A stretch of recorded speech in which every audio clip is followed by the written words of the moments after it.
Nottingham Forest as replacement for another overseas star, the injured Dutchman Brian Roy. Selenzi has made just 3 appearances so far as a substitute. Forest's other change sees Scott Gemmell coming into midfield in place of Lars Bohinen, who today agreed terms for his move to Blackburn Rovers. Manager Frank Clark very unhappy to lose the Norwegian and very disappointed at Bohinen's attitude. But the League Cup has long been a favourite competition for Forest, but standing in their way tonight, a familiar figure to Midlands fans, Ian Ormonroyd, now back with his hometown club Bradford, has worn the colours of Aston Villa, Derby County and Leicester City during the past 7 seasons. Ormonroyd is one of no fewer than 7 Bradford men who've played at the highest level, and there's a strong East Midlands connection. Gavin Ward, Nicky Mohan and Tommy Wright have all played for Leicester. Bradford briefly led the 2nd division last month. They're currently 3rd. Here's Wone. Good ball for Gemmell. Hamilton with a fine challenge. Corner.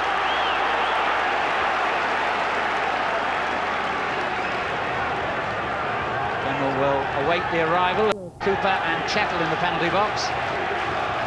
And with Selenzi and Lee, he's certainly got plenty of likely targets here.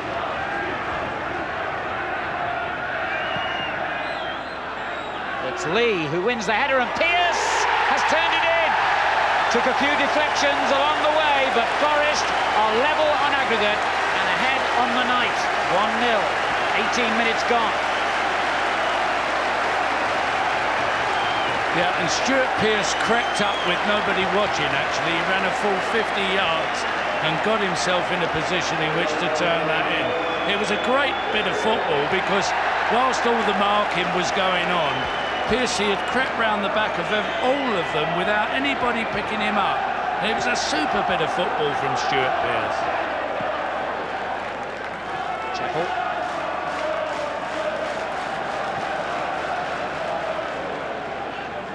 Bradford have made a good start, but now they've got to rethink perhaps their tactics. They came to defend their aggregate lead. Now it's disappeared. Lee. And almost released Stone. He could be in yet. Stone.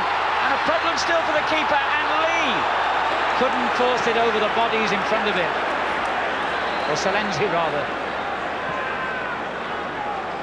Terrible mess there defensively for Bradford.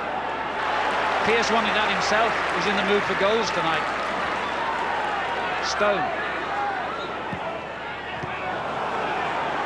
And at the moment it looks only a matter of time before Forest get a second. Pearce. Stone. Good cross, and that could be it. It should have been from Selenzi. He's hit the bar from inside the 6-yard box. Brilliant football, though, from Nottingham Forest in the build-up. Yeah, it was brilliant football. It was Harlem Globetrotter stuff, wasn't it? A great cross, and really should have been nailed, shouldn't it? Got to score from there. Jitters when he was playing for England with that famous pass back. This was a good save by Crossley in the end, you know. Just did enough, just got his fingertips to the ball.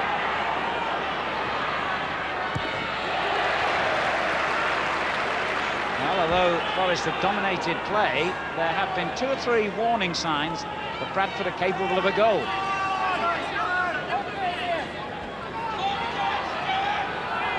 Shallow will take the corner. Ormonroyd and Mohan jostling for position in the penalty area. That rather strangely.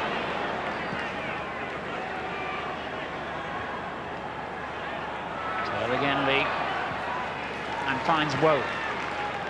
Here's Pearce. Good running by Gemmell, and Wone takes over. He's on his wrong foot. He had to set it up instead, and Lee didn't do the best job with the through ball. Yes, that final touch again, really, that's letting the side. Got plenty forward in this attack, Bradford. Well, there was a great claim for handball there as it was played in towards Cooper. And the Bradford fans behind that goal, but all they got is a corner. Does quite well here in the end, Cooper, because he makes a hash of it, but just gets his foot back to nicely. As Ormonroyd threatens a header again. It's over his head even this time. Checkle gets it clear. Jacobs getting it back in again. Showler plays it first time. Hamilton. And a bit of a scramble there for Forest. Not out of trouble yet. Unlucky there for Hamilton, but he's got the throw in anyway.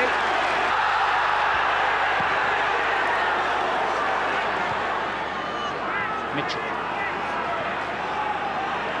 Now forward. Ormonroyd threatening once again. Pearce knocked into him, and the overhead kick that followed that was an excellent effort from Mickey Moen. By Youds, the captain, and the other skipper, Pearce, defended well. But they're still on the back foot here, Forest. Ormonroyd's cross. Youds is in there, and it's in! Showler has equalised. 17 minutes into the second half. Paul Showler brings Bradford level on the night and restores their aggregate lead. And you can't say they don't deserve it. I mean, they've been the only team this half, and that's a super cross by Ormonroyd.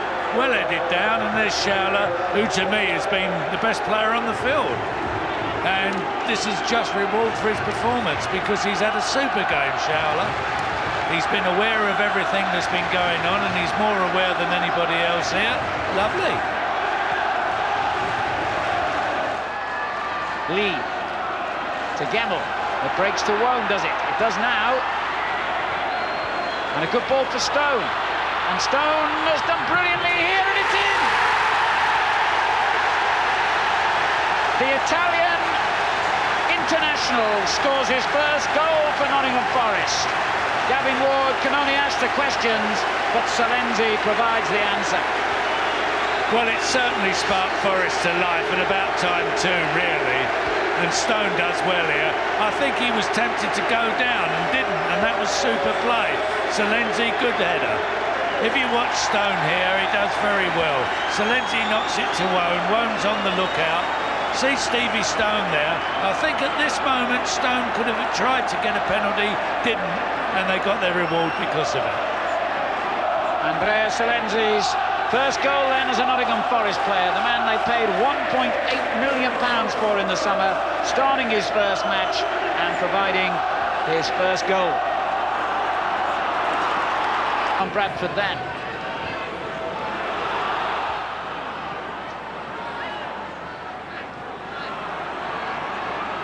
And they could still win it. Hamilton for them. Youds. That's a good ball. White. And they're still pouring men forward, even defenders like Jacobs here.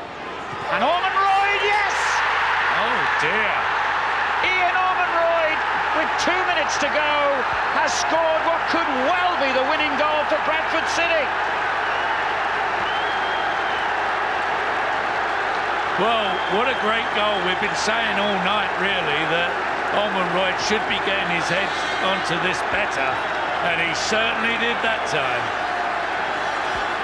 Really was a superb header, this by Ormonroyd. He's come in, he's made a great connection down on the ground. Lovely goal.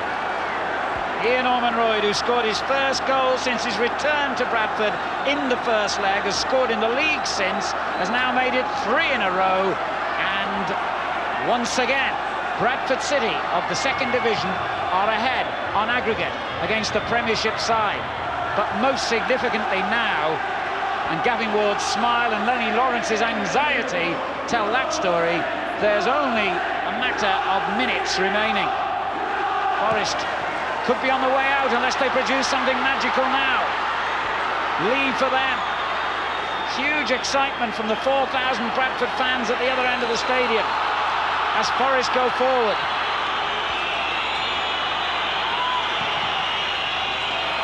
And Forest have a corner. On my watch, we're into stoppage time. And amazingly, Mark Crossley, the Forest goalkeeper, has come forward. He's in the centre circle. He's thought better about going any further forward. as Gemmell heads it on. And they've got it clear. We're playing stoppage time. The referee's looked at his watch, and there's the final whistle. And Bradford City of Division 2 have beaten Nottingham Forest, and Ian Ormonroyd, the East Midlands old boy, has scored the vital winning goal. Fantastic scenes of celebration amongst the Bradford fans and players alike, and their performance tonight merited the headlines they'll get tomorrow morning. The score on the night then, at the City Ground, Nottingham Forest 2, Bradford City 2, Bradford shading it on aggregate. The thing that amazed everyone tonight was how well Bradford played.